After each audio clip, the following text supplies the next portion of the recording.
یەکێتی نیشتیمانی کوردستان بە درێژایی تەمەنی هەمیشە حیزبی کۆمەڵانی خەڵک و مەشخەڵانی ئومێد بووە.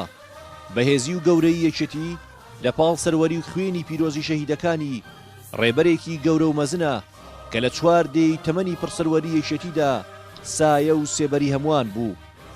ئێستاش کە یەکێتی بە هەگبەیەکی پڕ متمانەی هەواڵانەوە قۆناغێکی نوێ لە کاروانی پڕسەروەری دەست پێ دەکات، یەکێتی لە بەردەم چارەنووسێکدایە کە دوور لە ڕابەرەکەی هەنگاوی گەورەی نوێبوونەوە دەنێت. بەڵام هەر لە سەرەتاوە یەکێتیەکان بڕیاریاندا بوو لەژێر ڕێنمایی و سێبەری پیرۆزی هەنگاوەکانی مامی ڕابەردا کۆنگرانجام بدەن و ئەمەش خاڵی گرنگ و بەهێزی سەرکەوتنی کۆنگرەی چوارەمی یەکێتیە، چونکە تاکە ڕێگای دروست یەکێتیەکان تەنها پابەند بوونە بە چەپکە گوڵەکەی مام. لە سەراستی عێراق و ناوچەکەش هەنگاوی دروست بۆ چارەسەری هەمیشەیی هەر گەڕانەوەیە بۆ خوێندنگەکەی مام، چونکە گەورەی مام بە چەشنێکە ماڵاواییکردنی کاریگەری لەسەر هەموو بەش و جومگەیەکی عێراق و ناوچەکەش جێهێشتووە.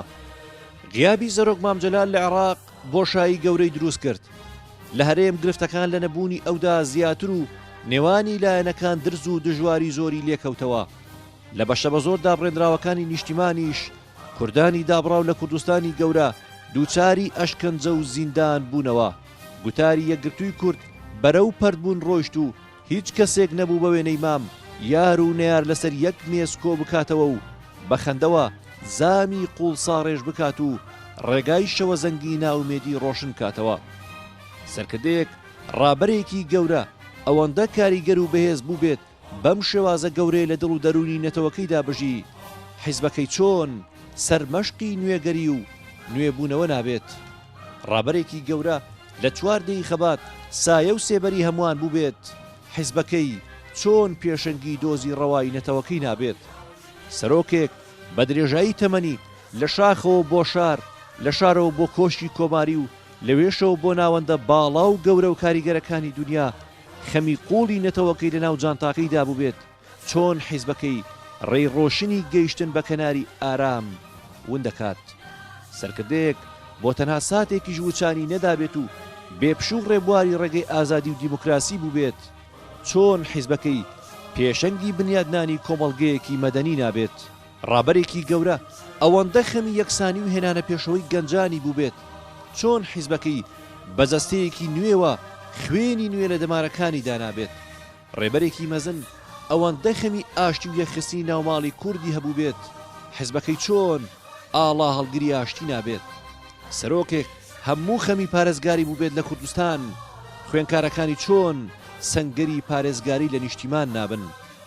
سەرکردەیەکی مێژوویی کە خەمی هەمیشەیی دادپەروەری و سەروەری یاسا و کۆتایی جیاوازی بوو بێت حیزبەکەی چۆن دەتوانێت شورای پاراستنی یاسا و سەرمەشقی کۆتایی جیاوازی نەبێت. یەکێتیەکان هەموو ساتێ بە شوێن پێی هەنگاوەکانی مامدا ڕێدەکەن.